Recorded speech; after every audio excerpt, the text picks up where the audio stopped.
Good morning. How are you all doing? Welcome to our Wednesday mindfulness practice and spiritual chat. This is Tyrone Milade, your goddess guru. And you all know I love helping women align with their life purpose using the power of ancient wisdom and the goddess centered lifestyle. We modern day women know that we are doing our Sankofa thing of reaching back to the ancestral ways of our mothers so that we can step into our power and walk aligned and balanced lives. Yeah, there's no reason for us to be struggling. We may have consciously forgotten them, but guess what? We can remember them. We can bring them to the foreground and we can walk aligned, happy, balanced, abundant, and always kind of lives. All right. We don't have to walk around here and be broken. All right. We can walk as the queens we say we are. We want our lives to reflect our queenhood. If you don't see yourself as a queen, as an empress, as a goddess, then that is your work, is to discover that part of yourself and to walk aligned with her. So let's go on ahead and get going. And let's see here. Somebody just popped on. Hello, Queen Peg. How are you? Oh my gosh, I'm gonna take these off. I'm having so many scalp issues right now. Okay, so I'm excited about today's mindfulness practice.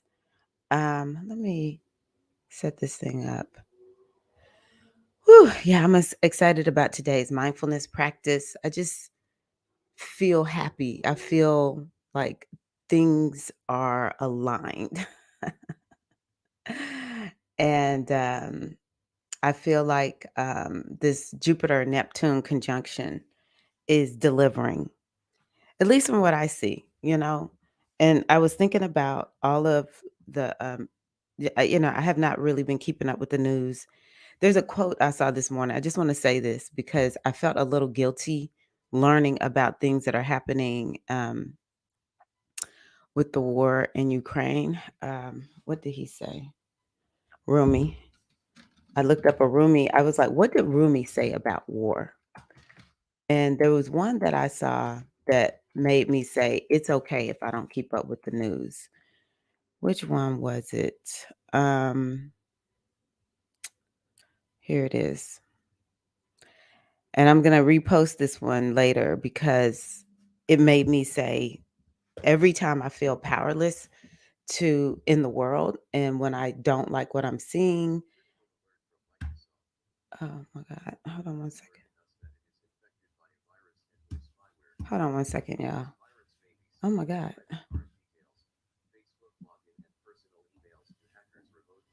What the heck? Hold on, y'all. I don't know. I might have to. I cannot. I'm sorry, Peg. I know you're here and anybody watching on the replay, but I'm having. Okay, hold on. Let me do this.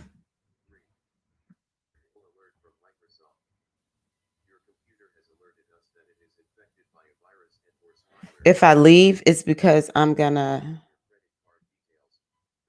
I'll be right back. Sorry.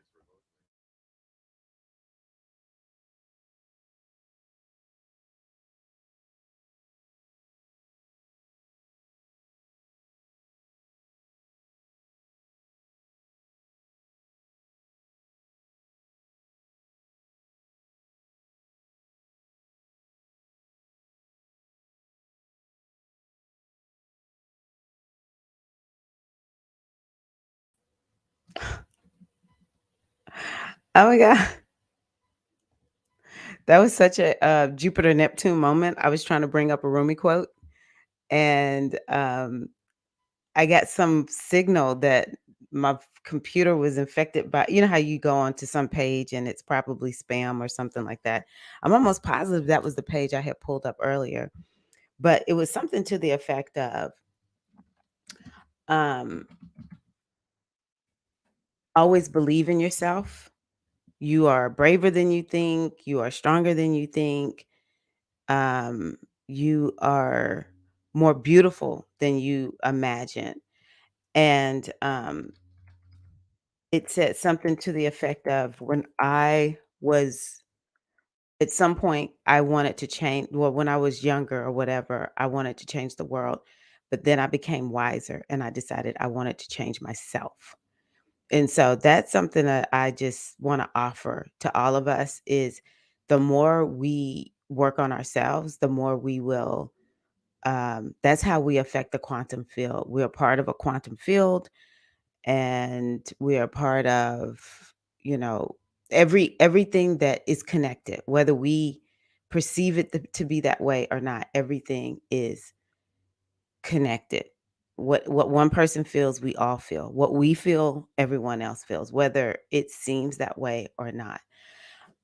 And so I know that there's probably a lot of people out there suffering. And the other thought that came to me this morning, which I was like, I don't know if this is Jupiter Neptune or what it is. And thanks for being patient with me, Peg. Let me close my door. Um, I don't know if I don't know. This came to me this morning as I was meditating about the war in Ukraine and seeing, I don't know, I haven't looked at it because I get so sensitive about things like this and I'm working on my taxes. I don't have time to cry today. Um, but it's babies, they're marking on the babies. I don't even know how they're doing it. Maybe they're using permanent markers and marking information on children so that if they get separated from their families, then they can be found and reunited. That just guts me. That guts me. And I think that is when I would, because I've had compassion about this war and everything, but you know, when you come from a people who like it's like total gaps, children being sold, women being sold, men being sold, families just mercilessly being torn apart. When I heard that, it just like sort of gutted me. And I was like, I feel a little bit wrong for not keeping up with the war. But then I said, you know what? First of all, the US media, they love war. This is a commodity for them. And if they really cared, they would be pressuring all of this to end. They would not be hyping it up and trying to get people to watch and all that. And it's not everybody in the US media, but that's how the US media works. What can make them money? It's you know, an industry. The mainstream media, there are people who really do care. So let me honor the ones who do the work as journalists and reporters who really care. But then I was like, what does Rumi say? What do the old wise people say? And so, you know, I say the same thing I said when the last president before this one of the United States was elected. I was like, you know what? I prayed that that wouldn't happen. And so that just lets me know that um, there's something bigger in the works that apparently, uh, you know, overpowered my prayer and so many other people's prayer that I know. But also, it made me make a decision. When I don't know what to do, then I work on myself. I focus on me. And I want to encourage you to take this time to walk in your abundance. The more we walk abundantly and in trust with the universe and trusting that everything is happening exactly like it should, which is difficult, is very difficult to chew on. But let me share this with you all, sisters. We never want to abdicate our power to somebody else. We want to take full responsibility for everything that's going on in our lives. We may not take responsibility for somebody else's behavior towards us, but we take responsibility for our lives. And I know that we are actually not these human bodies. We're not these personas that we extend from. Good morning, Eileen. um, we are um We are divinity. We are the goddess embodied. And we knew damn well what we were going to experience when we came here. And, and we knew that it was going to be rough, but we knew. I'm going to tell y'all my position on my ancestors who were among the enslaved. I will say to you, and I'm going to claim all of them. Nobody can tell me that all those African souls didn't know that they were going to come here and experience that. And in order to experience what Africans experienced during the transatlantic slave trade, and even ever since, in working to get this monkey off our back, or this weight of so much like hatred for Afro energy, Afro culture. And it's not even real hatred for it because so many people embrace it and live it. But let the Afro people, let us around the world really embody our own stuff. And it's like all kinds of disrespect and people wanting to steal our stuff and claim it as their own. You can't tell me that that didn't come from highly evolved souls. A soul that's new, it couldn't, a group of people whose soul, what do you call it? The African soul, I guess that's the best way. I heard what's her name? Caroline Mace. Thank you, IBE. I heard Caroline Mace say she talked about these categories of souls. And it's like we might come from a few of them or whatever. And so there's the one that is the African soul, is how I see it. It's like these circles. And we who identify as Afro in whatever way that is, doesn't have to be the USA, it could be anywhere. We extend from that soul. And we bring with us the lessons of that soul. So I'm not quite sure what this is about, other than the only conclusion I've come to is the soul decided we're going to have different varieties and this is how we're going to make it happen. But you have to be an evolved soul in order to deal with all of that. And so, it's just really important for us to understand how powerful, just like what Rumi said, and I'm scared to bring up a Rumi quote at this point after what just happened, but we're powerful beyond measure. We're more powerful than we think we are. We're stronger than we think we are. And that's because we are infinite beings in a body. We just need to remember that. And that is how I don't stress about what I see in the world. And that is why I say the best thing I can do, and this is what I was saying to y'all, the best thing we can do when we see people down and out and we honestly have no power to change their experience, or maybe we can make a small contribution, but like I literally cannot change anything that's going on over there. Like just make it stop. I can't do that. If I could, it would have happened already because I prayed for it. But what I can do is I can be like when I'm up, that's good because now it's my opportunity to carry the energy of abundance and enlightenment and health and glory and wonder, because what happens to me affects the quantum field. Okay? This is the message of Jupiter Neptune in Pisces. Pisces is universal. And I pray, the other thing that just came to me, because this war over there keeps happening, and it's not so much because I know some people don't care about the Ukrainian people. I care about people. I don't care. This is like beyond horrendous. So, anywho, it's not so much about that as me just sharing with you. This is how it works. Um, that this war keeps happening around the same astrological events.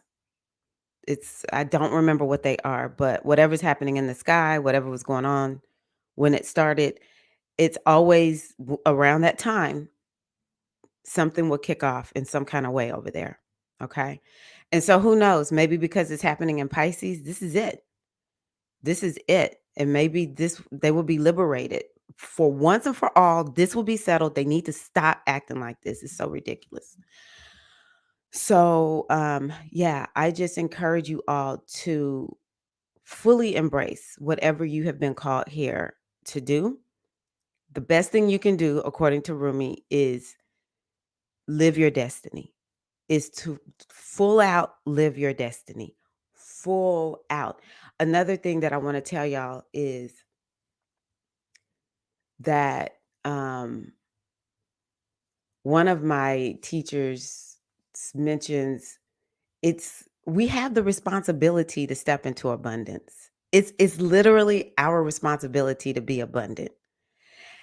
And it's sometimes like a little challenging when we think about that, but that's inspiring to me. It's like, yeah, I have an obligation to walk abundantly. And it just hit me that that obligation to walk abundantly is related to the fact that I am abundant. Like we all are reflections of abundance. It doesn't matter how messy our lives are, nothing. We all are reflections of the abundance of the universe. We are abundance because we're the energy of the universe. And so it's incumbent upon us to come here and walk as abundantly as we can. Whatever that means for you, I encourage you to look at your definition of abundance and, just make sure it's one that's all encompassing and you're not blocking your blessings. Because sometimes people think abundance and they immediately go to, I don't want to be capitalistic or I don't want, I feel like if I have a lot, then I'm taking from somebody else. Like you really want to be checking and making sure you don't have anything that's blocking your blessings. Period. With a T, you've come here to be abundant, whatever that looks like for you. I would love to hear from y'all. What is abundance for you? Peg is saying, yeah, she can relate. Okay, so yeah, what is abundance to you? Because this is definitely this Jupiter, Neptune with Venus being there. This is the energy of abundance. I'm not chatty. I'm not really awake. It's 6:30 out on the West Coast. Not a problem. You do not have to chat. Just relax and enjoy, Queen Eileen. You always be holding it down. So it is a-okay if you just coming to, okay? But yeah, check your definition of abundance and make sure you're not blocking your blessings. Make sure your definition of abundance is something that you are good with and that you will be good with opening yourself up to unleashing and unlocking that abundance within you. I need to also update this banner now that I think about it. I'm going to put this on here. Uh, you know what? I think I'm going to do this one. Uh, and then we're going to get started with full moon. Uh, we'll get started. Uh, I'm putting on here the full moon workshop that I'm going to do is April 15th at 7 p.m. Eastern time.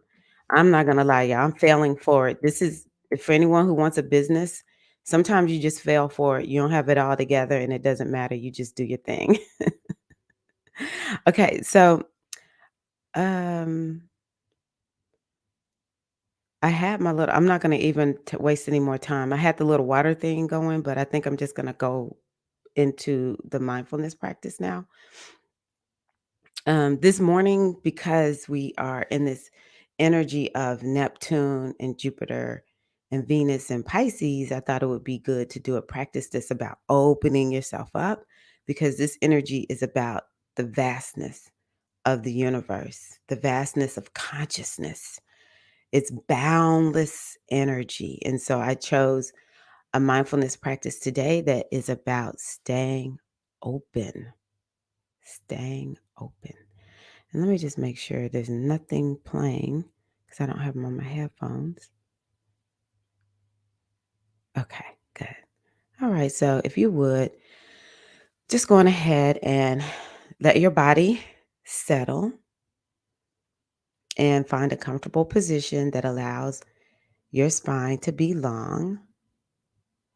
But you do want to keep that natural curve in your lower back. You don't want to be stiff. And you can close your eyes or keep them open with a soft gaze downward a few feet in front of you. And take a deep breath in, and as you exhale, let your belly and shoulders relax. Let's take another big breath in. Inhale and exhale. Relax down as we begin our open awareness practice. So let's go on ahead and take another full breath in and a long breath out. And another full breath in and a long breath out.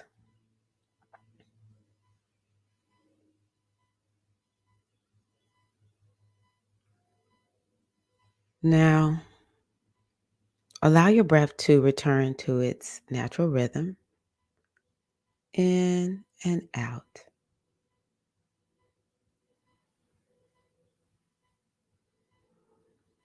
As you breathe, the breath can be like an anchor or a foothold. As you observe what's happening right now,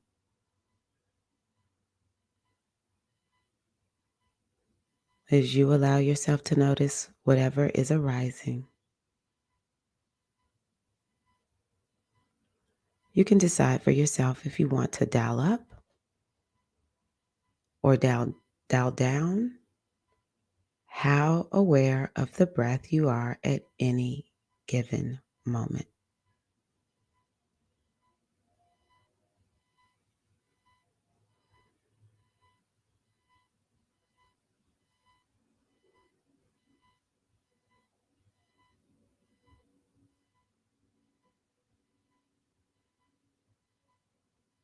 Now, to practice giving equal open attention to whatever is arising, light questions can be helpful. So let's start with this one. What sounds do you hear that maybe you didn't notice before?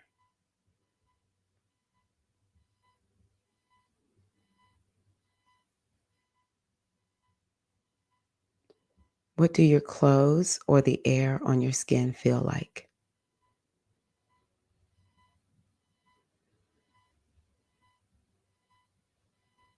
Are there any smells around you?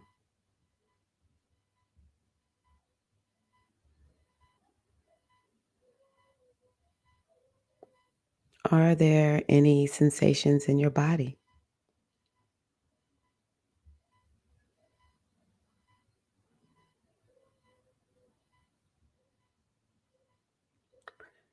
This kind of active curiosity can reveal the more subtle parts of our awareness without getting us stuck or swept away by anyone or anything.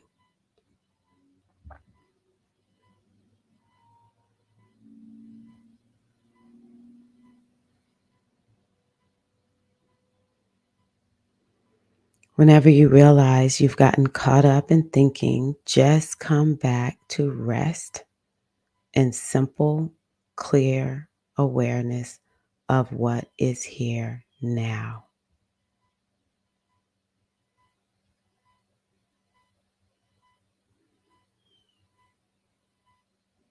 Focusing on a few breaths before coming back to open awareness can also help settle the mind before you open your awareness again. And so you can just bounce back between the two. When you feel your mind wandering, you just come back to the breath And once you feel grounded, you can open your awareness to take in whatever is in the moment.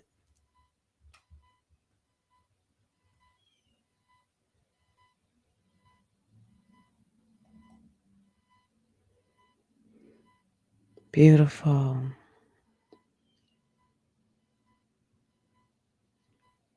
As we begin to close this open awareness practice, come back to focus on the breath, letting the awareness of other things fade to the background.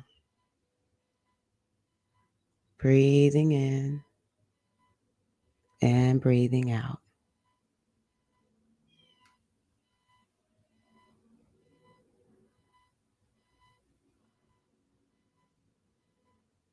Beautiful. And let's finish this open awareness practice now by taking a full deep breath in and a long breath out.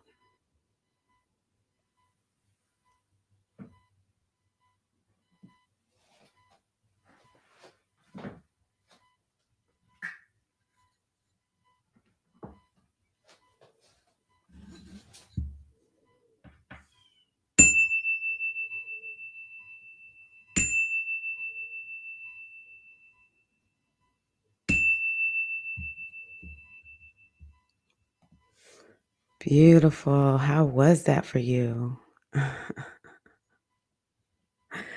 I let it and I feel good. I wasn't fully into it because it's like I have to kind of stay a little aware.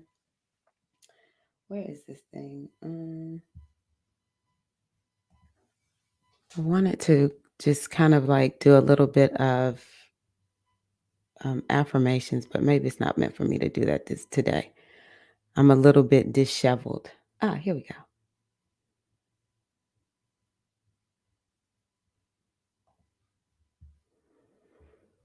Okay, let's see here. I'm just going to make a few hypnotic suggestions to you. So if you want to stay more relaxed, you can. And I just want to show you what's possible with hypnosis. And you just want to feel yourself feeling more and more relaxed. I love combining hypnosis with mindfulness, actually, because hypnosis is all about relaxation, which is pretty much this Pisces energy that we're in.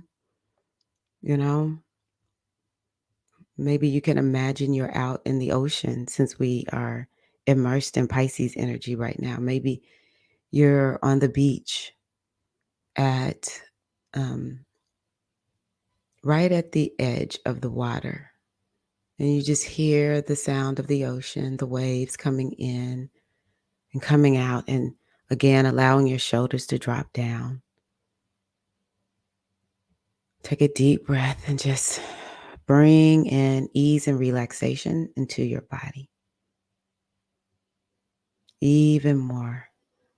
You're feeling so very relaxed, so good. We're taking the time to like have a getaway, a mental getaway right here where you are. Just think about that ocean going out and coming in. The sounds of the waves. Every sound that you hear in your mind with the ocean, even the sounds that you hear wherever you are right now, they help you to sink deeper and deeper into relaxation,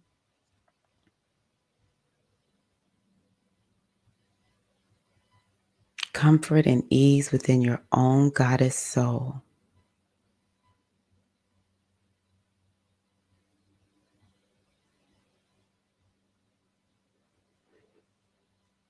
And I'll just make a few affirming suggestions to you. You respect yourself, and you know that you are worthy of being treated with respect. You are the woman you want to be, and you love yourself and accept all the good that life has to offer because you know you are worth it. Your good is here, and you know that you deserve to be happy.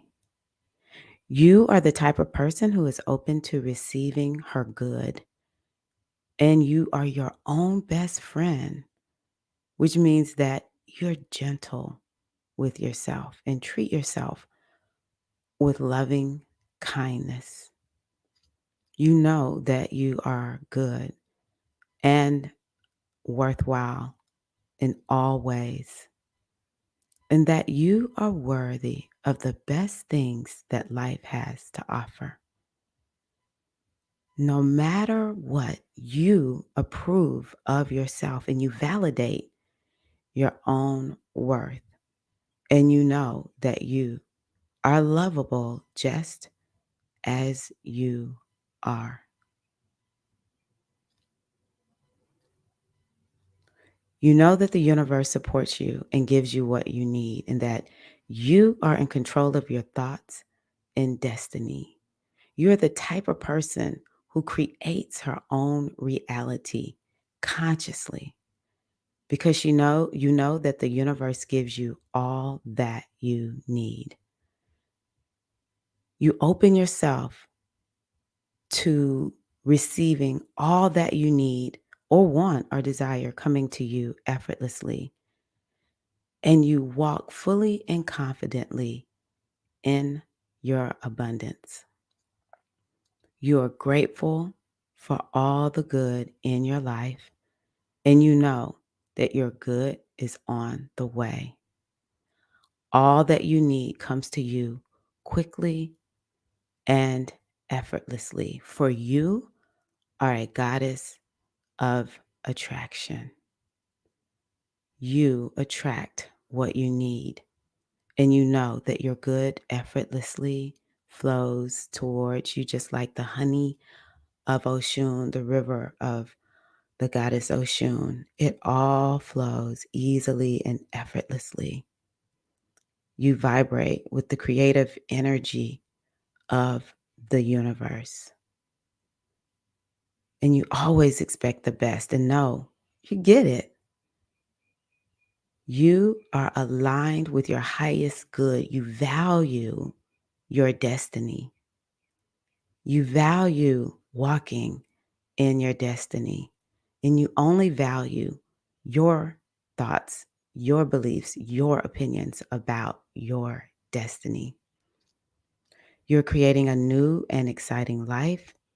You ask for what you need and know that it is given to you, and you walk as the supreme co-creator with the source of all it that is in your life. You are a goddess of attraction, and you walk in your power always. Just let that sink in. Take a deep breath in, inhale, and a slow, deep breath out. I'm going to count from 1 to 5, and that will bring you out of this light trance that we're all in right now. 1, taking in and integrating all of the suggestions that have been made to you right now. 2, bringing your awareness back into the room.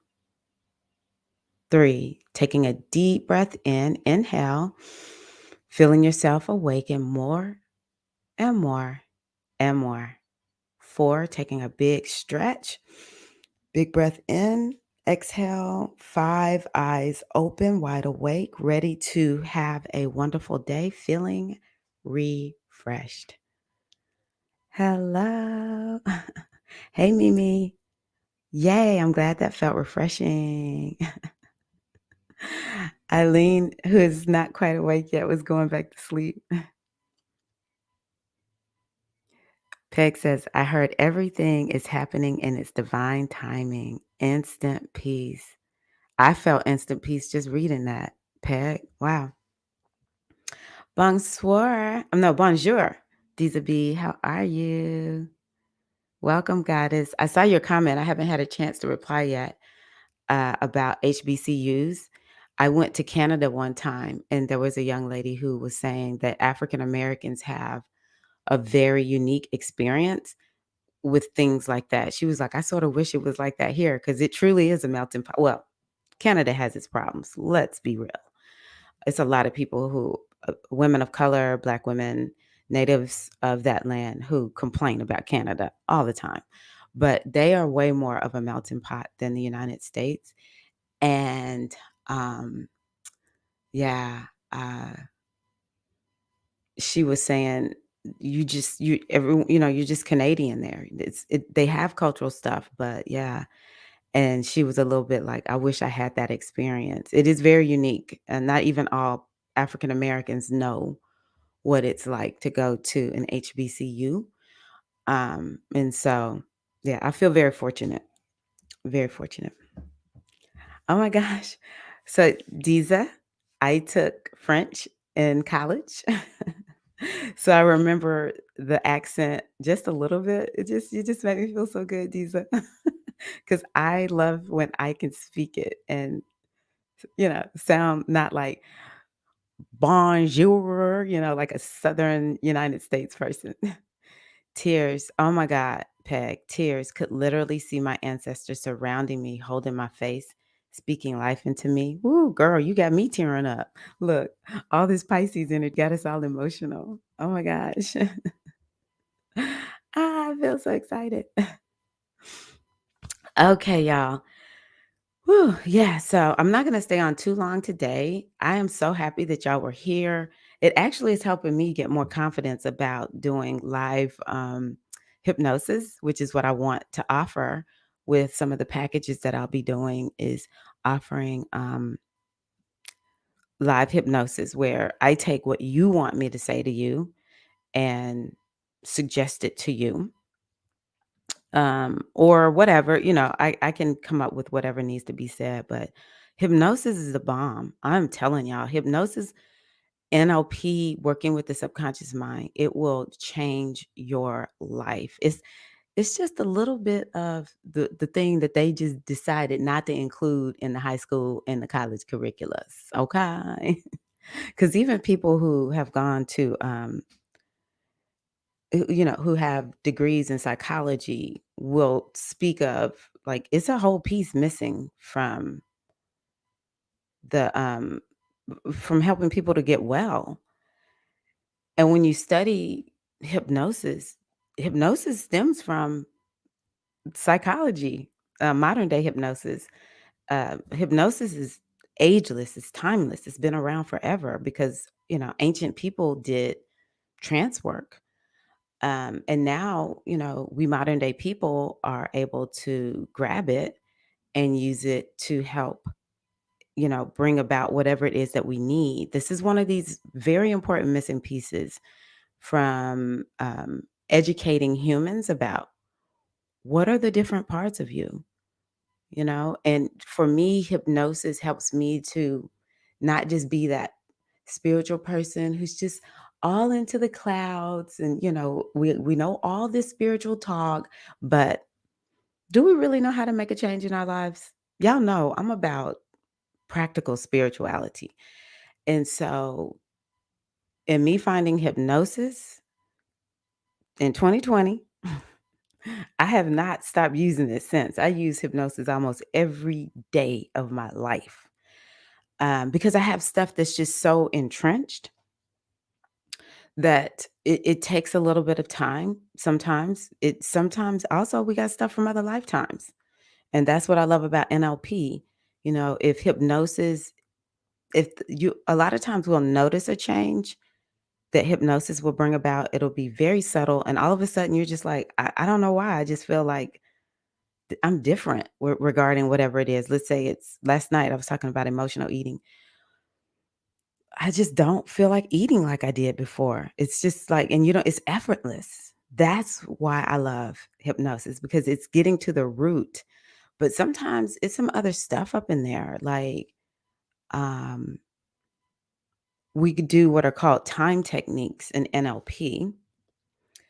And when I take people through time techniques, let's say we're releasing a stuck emotion. And I ask the person, do you remember, is it before, during, or after your birth? And some people will say before. And then I'll ask, was it another lifetime or is it generational? Yes, that's what we're dealing with. We got some stuff in our subconscious mind that is from other lifetimes or generational. And so, yeah, we want to release those. Like when I was at my NLP training, whoa, man, I released some emotions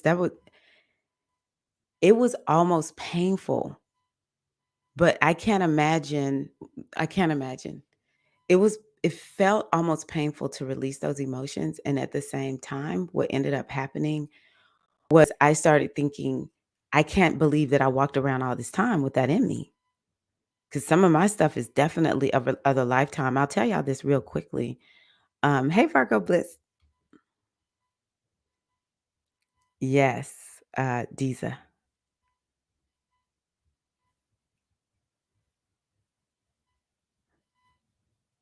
Yes. Eileen went to an HBCU. It's very unique and different. It's like nothing I ever experienced other than I create spaces like this, and it's a lot of afros here. I need to look into that. Yes, I'm here for you. I will help you. If you have questions about subconscious, talk to me. I am a hypnotherapist and an NLP practitioner. That is my work. I'm going to be talking about it more. I love it. NLP hypnosis is much needed. Exactly, Eileen. Hypnosis is indeed life changing. It can bring you to the astral projection experiences. I actually I think I downloaded a subliminal that's on the astral projection, but you're right, Diza. And I am doing the newer things that hypnotherapists do, but I do want to get to that point where I don't want to do regression into pain. I refuse to do that.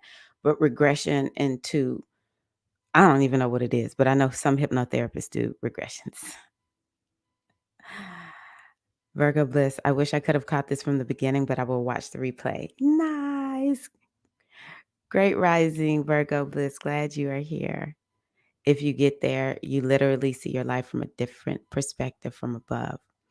I love that you said that, Queen Diza, because in time techniques, that's one of the things that we do.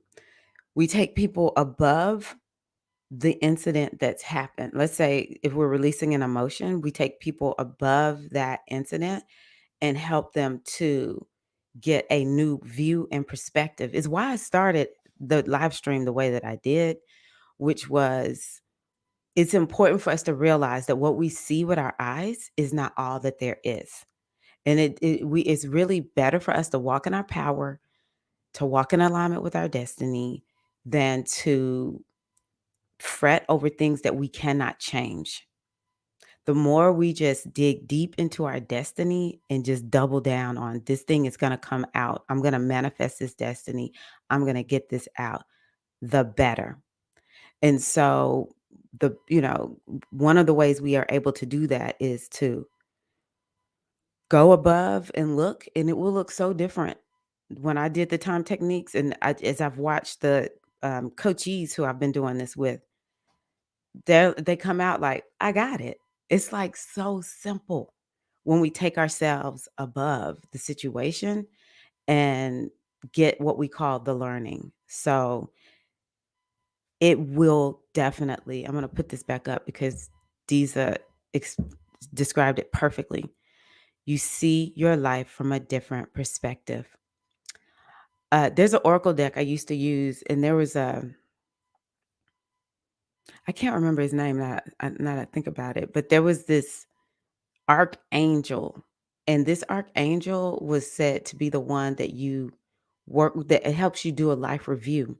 And so every now and again, I would just say, I'm just going to stop and do a life review. Man, that's sobering. When we start doing life reviews, it's like, oh my gosh, like if I were to die today, like, would I be okay with where I am right now? I think that's so important. But this gives you, we talked about this yesterday, it gives you a resource. It gives you a resource when you can look at the situation and get a higher understanding, a learning from it that you can apply now to the rest of your life. Now, instead of a wound, you have a resource. That's what we all about in hypnosis and NLP. Okay. Eileen said yes. Yes. Mimi, yes. Time technique is much needed to get to the root causes. This is true. This is true. And thank you for saying that, Queen Peg. I'm not gonna lie, when you're in business like this, every comment matters. It's like, oh my gosh, thank you for saying that. That makes me feel so good. Um, and one of the things is, I think we were talking about this last night, is to sometimes when you start using hypnosis, you listen to it. It's important to listen to it over and over and over. And if you can be awake for some of the sessions, it's really important because they lead you to do certain things in hypnosis, or we lead you to do certain things in hypnosis at times. Sometimes it's more suggestive, like what I did today. I love the suggestive hypnosis. I'm like, yes, just bring it on. Just bring it on. But the subconscious mind thinks in pictures, sounds, and feelings. And so hypnosis is very sensory, and it's allowing you to unlock your subconscious mind. And so when you do some of the sessions when you are conscious, then you literally are creating exactly what you want in your mind, even if it takes having to do it multiple times. Because, with me and the weight, yeah, it's like it's very deep seated, very, very deep seated and multifactorial because I didn't used to have a problem with working out. And so, I'm having to like deprogram whatever I set up as a fitness instructor, which made me feel like working out wasn't safe.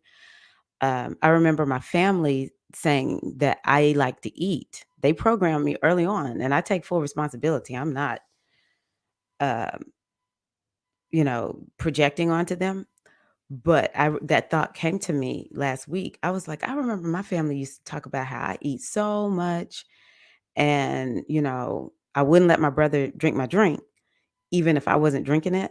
But he said I would say, "Give me my drink" if he would try to take my drink from me. Uh, but I was gonna eat, and I always used to think I was a big girl.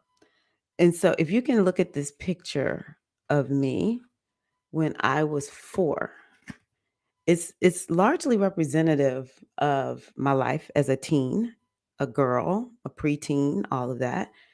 There was never one day, not one day, that I was overweight, but I always thought I was a big girl. Something got suggested to me. I saw my one of my neighbors posted a picture of me and my friend when we were like 11 or 12. I'm telling you, total flat belly, because it was the 70s. Even though we ate a lot of food out of cans and stuff, I don't know, it was just different back then. It was just most of us were just slimmer, and the big ones weren't really big. I don't know what the suggestion was that we got. I was always tall though, taller than most girls. And so that's something that it's like, man, when I have thought this for 52 years, I might have to listen to my hypnosis tracks quite a few times. I might have to do time techniques a few times, but eventually I'm going to get this. Okay. So it is something, it's like, we're working on our subtle energy.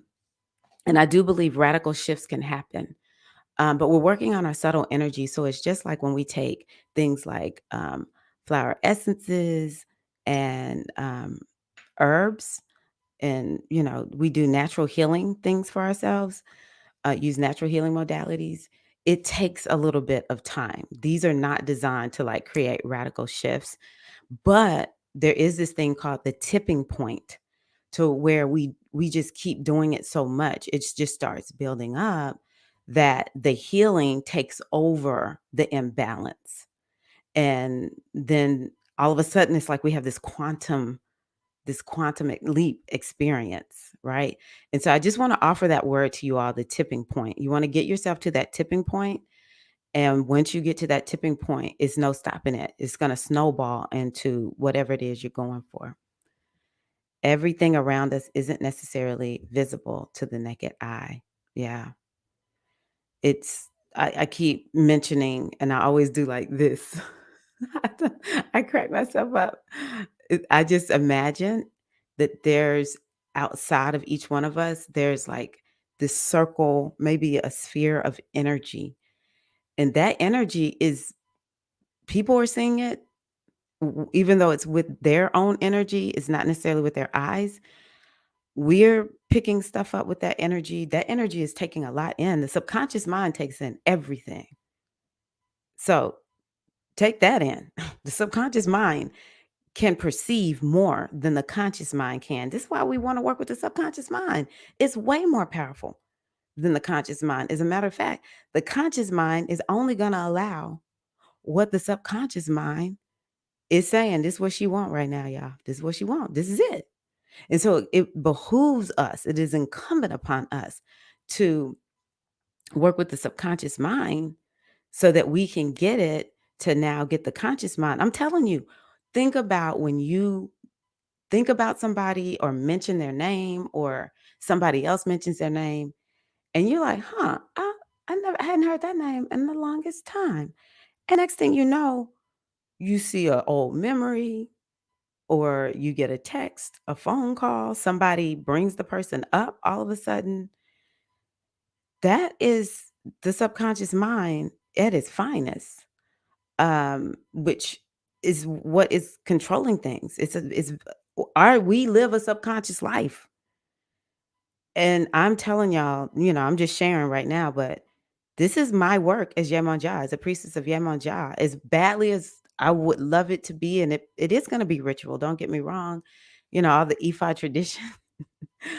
Yemonja was like, no, boo. You here to help women transform their subconscious mind, to help them to understand their subconscious mind, because that is the energy of Yemonja.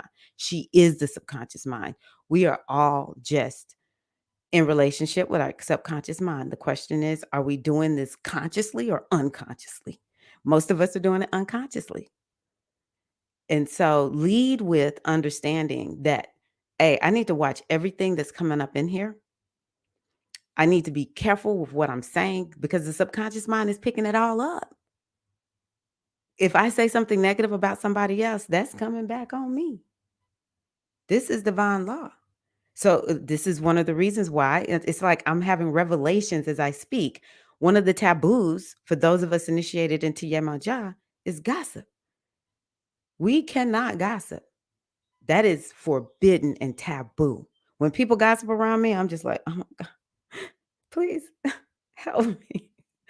If it's too bad, I'll just be like, I don't want to talk about this. I don't gossip.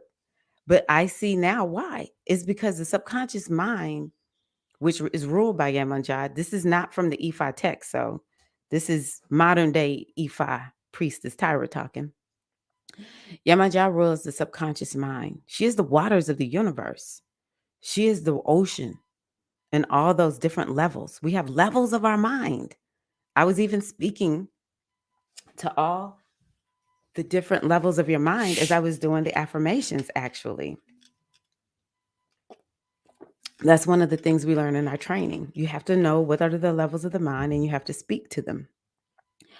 And so gossip by me means that my subconscious mind it doesn't discriminate. It takes everything personally. So it's like, okay, these words that are coming out of her mouth, even if they're about somebody else, she's taking them in on herself. And so sometimes we just have to say, man, I take that all back. Or, sometimes I'll say, "What the heck was going on with me? Why would I say these kinds of things?" Or I avoid watching, I used to like keeping up. I'm not really into celebrities, but certain stories intrigue me. And so I don't really keep up with gossip columns and stuff like that. Um, because just think about it. Have you ever noticed something will get in your mind and it'll just replay over and over and over and over? It's things like that that we want to be cautious of. The subconscious mind is picking it all up, it's taking it all personally, and it will wrap itself around it. So lead with understanding your subconscious mind. Oh, glad this was healing today. I'm so happy to hear this, Peg. Definitely the best way to start my day after calling in my Ori and ancestors. This was everything. Thank you. Ah. What I love about doing time technique is I can now use it on my own when I think of an event that programmed me. Yes. Yes, Eileen. I love that. Eileen has used time techniques with me. And I remember after I first learned about them, I went to, I guess you could say I went through a healing experience. It was like a weekend event, virtual during the pandemic. It was right at the beginning too. So it was like the energy at that time was just really unique. I don't know if I'll ever experience anything like it again. It's akin to what I felt at the beginning of the pandemic. That uncertainty was sort of like when I watched my mother breathe her last breath and my children, being birthing my children. And so I went through the time techniques and I was just like, this is one of the best things I have ever done in my life. And so ever since I found time techniques and um, NLP, which I found NLP going back to what Deeza said before, many years ago. And I think it's the man whose company I went through or have gone through to get my NLP and hypnotherapy and coaching certifications. Somebody interviewed this man and he was talking about NLP. And he said, and this is when I was like steeped in feeling my woundedness all the time. You know how, if you may be able to relate to this, maybe not, but I remember feeling sad all the time, especially after my mom died, but that was nothing new. I've always had, like, not now, but before, this low key depression all the time because of the violence that was in my home. It's just, I started picking all of this up. And so I was steeped in it at this point, and I was like, I so badly want to heal. I need to get relief from this internal emotional pain, this mental pain. And I was listening to, I don't even know who it was who invited this guest on to talk about NLP. And all I remember him talking about is imagine that you're right there in the room with the problem. Let's say you're having a problem with somebody, you're right there in the room. And now he said, now what I want you to, and just take in what you're feeling, what you're sensing, what you're experiencing. And he said, and now what I want you to do is imagine that you're looking at that, but you're standing across the street looking at it. And what difference does it make? Like, how differently does it look? How differently does it feel? And he said, now what I want you to do is I want you to go all the way up into the sky, hover high up above the situation in the sky, and look down on it and notice how differently do you feel. I was like, this is amazing. And then he said, and I want you to go all the way out to space, go out of the atmosphere of the earth, go all the way out to space and look down on that situation. I was like, oh my goodness, I don't even see it.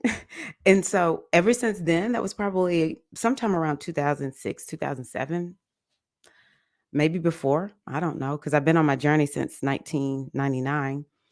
Um, that's what I would go to that and I would think, okay, let me just step myself out and see, what do I see? How differently does it look when I take myself out of this position of in the now moment in it, right?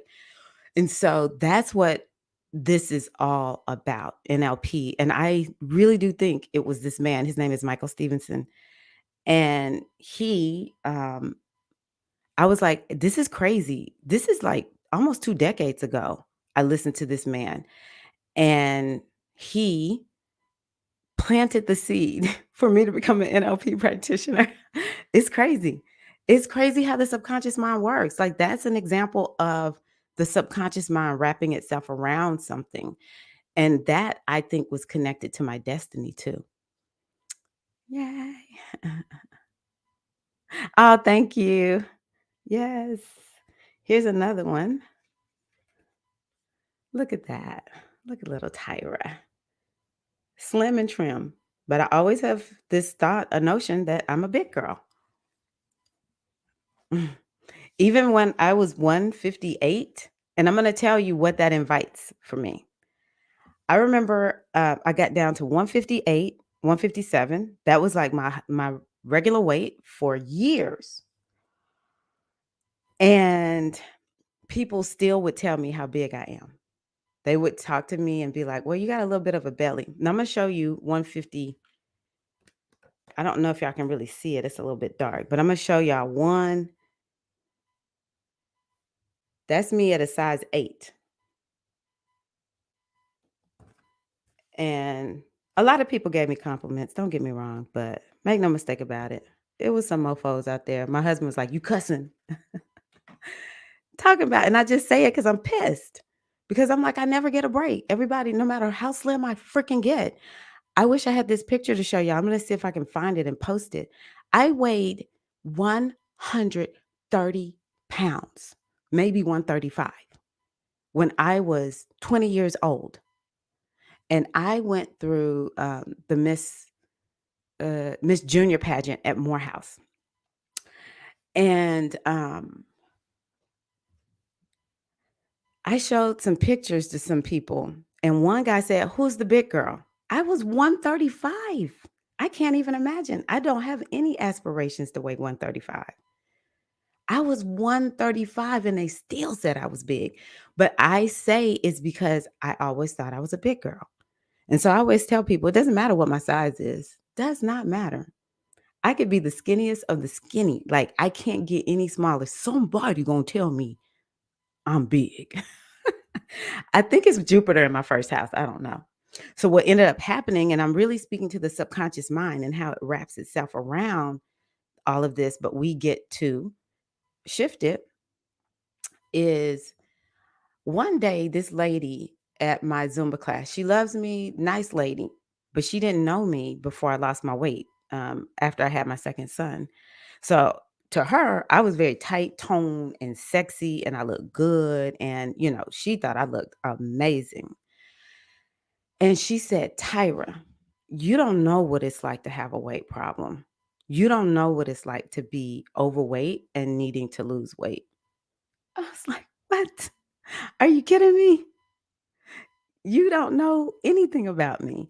And I think that, combined with sometimes the way men are just ridiculously, like, they just say ridiculous things about, or you can see they're looking at you and stuff like that. And as a mom, I just became so uncomfortable with that.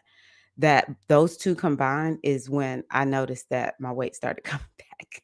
And I even have to tell myself, it's safe to lose weight. I don't like it when people go on and on and on about how slim I am. I'm like, just don't comment on me. Just let me be. Let me live my life. But part of my programming right now is it's safe to lose weight. I can handle it when people are going on and on and on about my. Now, if y'all do it, I don't care. Because I know, we just real. But it just, I don't like this. Like, I don't care what size a person is. Everyone's valuable. Everyone is beautiful. It pisses me off beyond no measure, when people say mean things, like, if you, and it goes both ways, because people who are super slim, and I'm gonna put this in quotes, skinny, don't like it. So people who are much bigger than they want to be, or much smaller than they want to be, they actually are the same people. One of my friends, she actually had anorexia. Yep, a black women have anorexia too. She had anorexia, and I was dealing with compulsive overeating.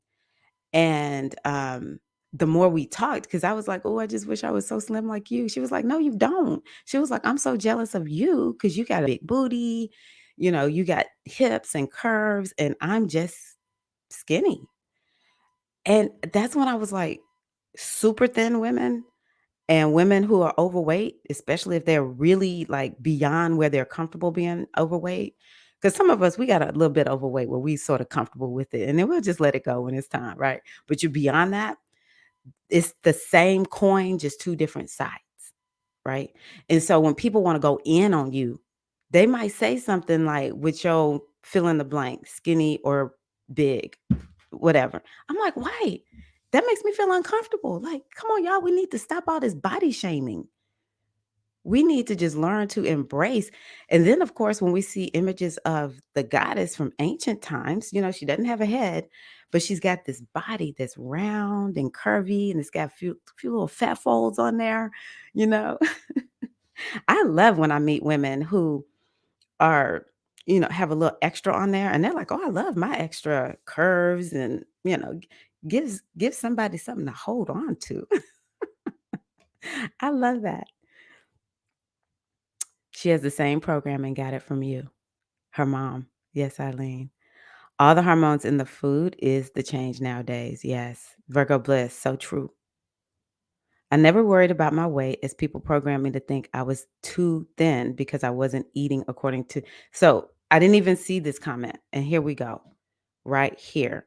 People will make you think you're too thin. You start losing weight, and then they'll say, you need to eat more, So we just I guess what I need to take away from this is just continue this. I don't care what anyone thinks.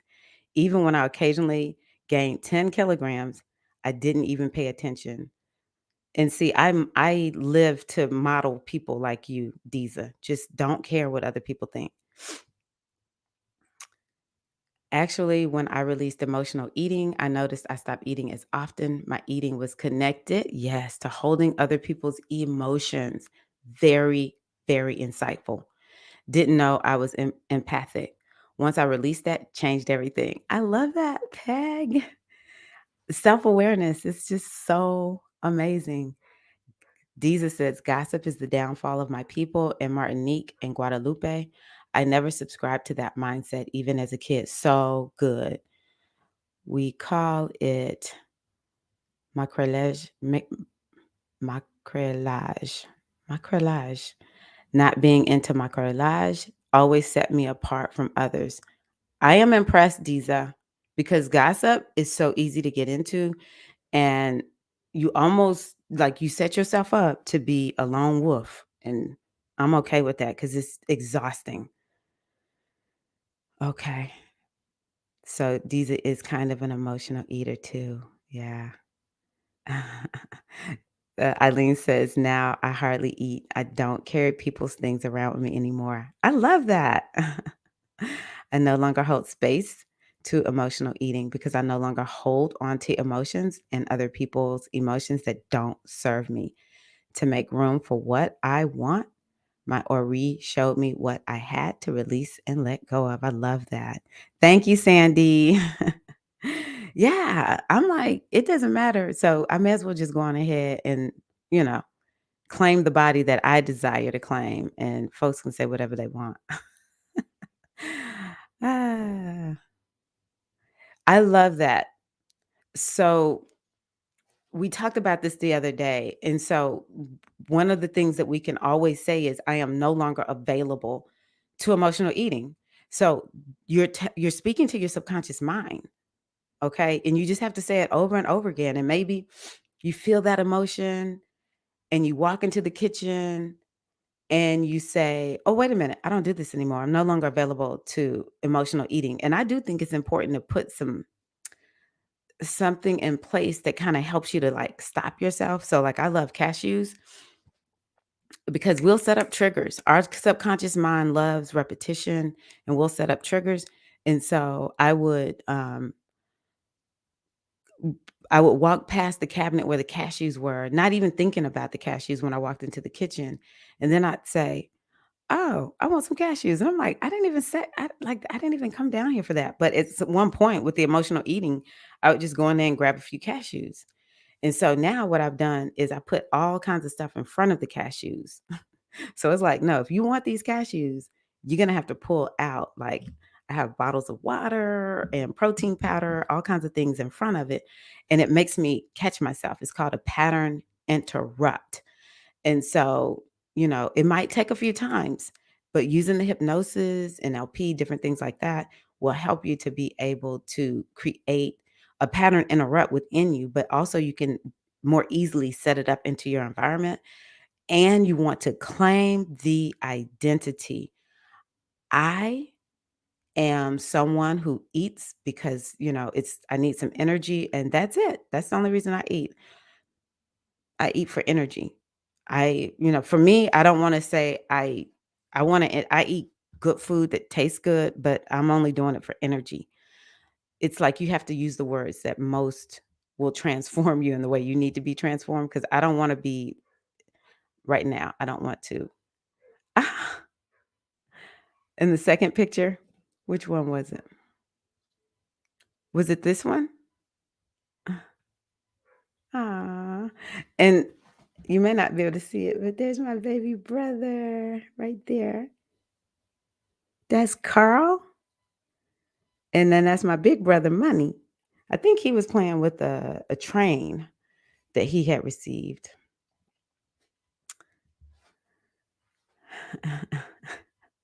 I received that, Eileen.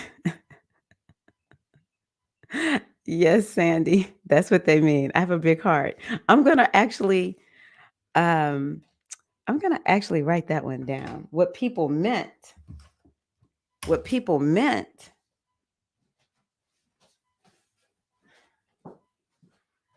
they meant I have a big heart. I love that. I was listening to something the other day. Okay. I love that. They left off the word heart and have.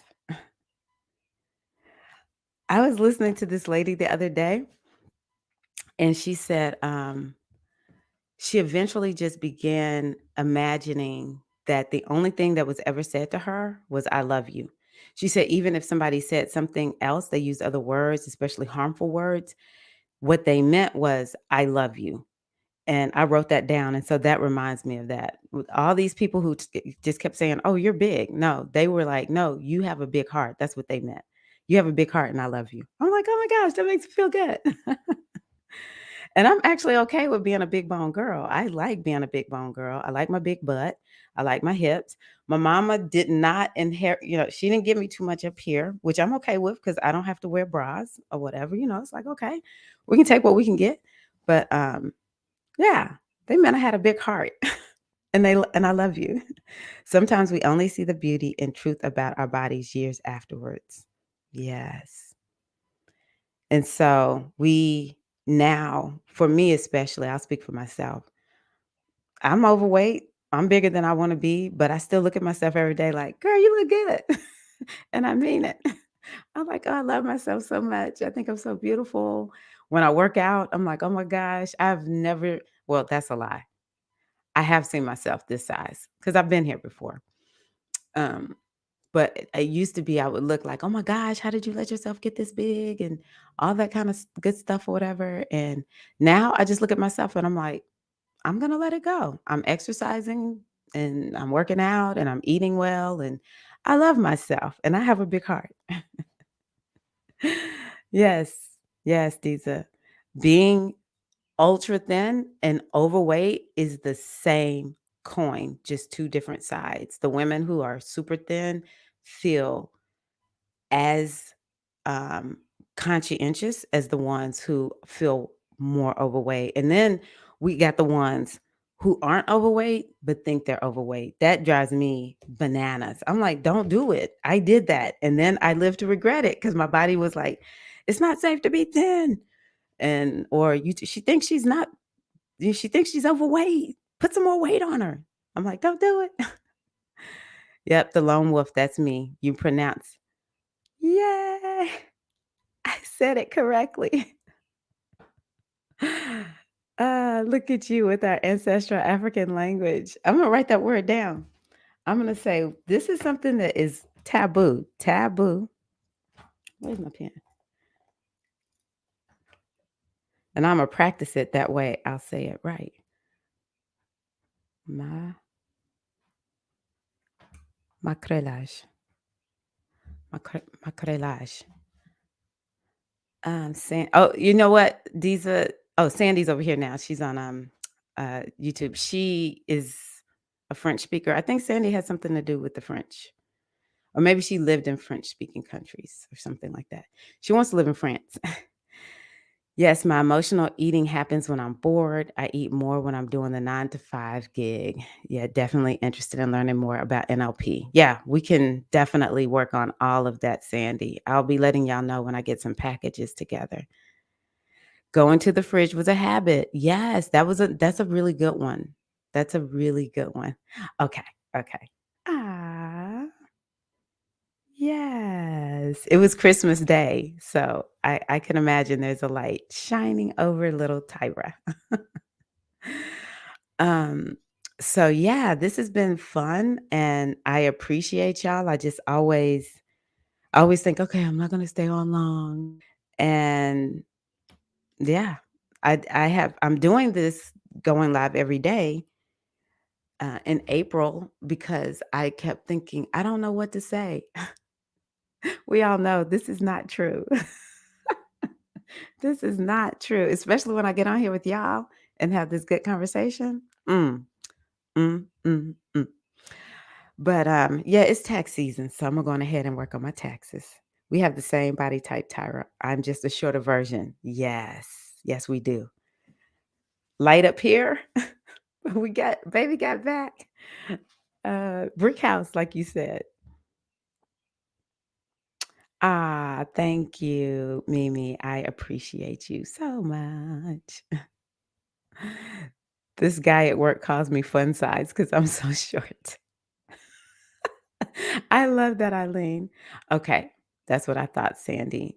You lived in Montreal. Oh, you lived in Montreal 3 years and have Montreal French citizenship from a previous marriage. I want to retire in France some days. And I would definitely keep y'all posted. It's coming within the next couple of weeks. So, yes, exactly, Peg. Spirit always has something to say. Okay, y'all have a wonderful day. Tomorrow, I'm coming on at, let's see here, 4:30. It's probably going to be around 7 p.m. Eastern time. I'm going to bring on two of my priest friends. One is a priestess. Her name is Iya Abagunde. Some of y'all know her. And she's initiated into SFM and the Orisha, just like me. And then I'm bringing on Baba Osho.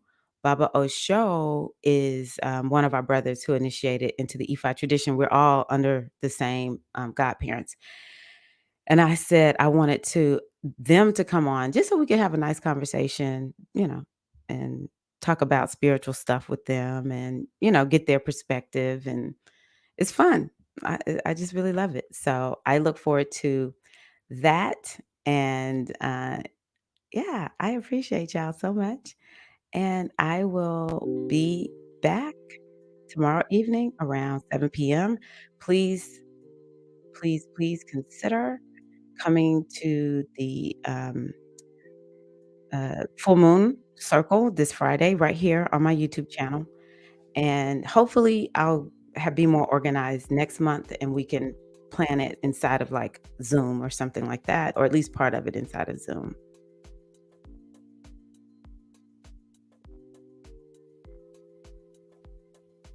I want to put this on here because Mimi is an older sister to me. She's not a lot older than me, but she's a little bit older and she has grandchildren. So I just think it's so important for us to hear from the ones who are further down the path. It means so much. We're developing ourselves. We are the new elders. And so I just wanted to put that up for um, for Mimi because she's one of our elder sisters or big sisters. It's no, it's a different Baba. So Eileen is cracking me up. All right, y'all. Thank y'all so much. I appreciate you and happy Wednesday. All right. Peace and love.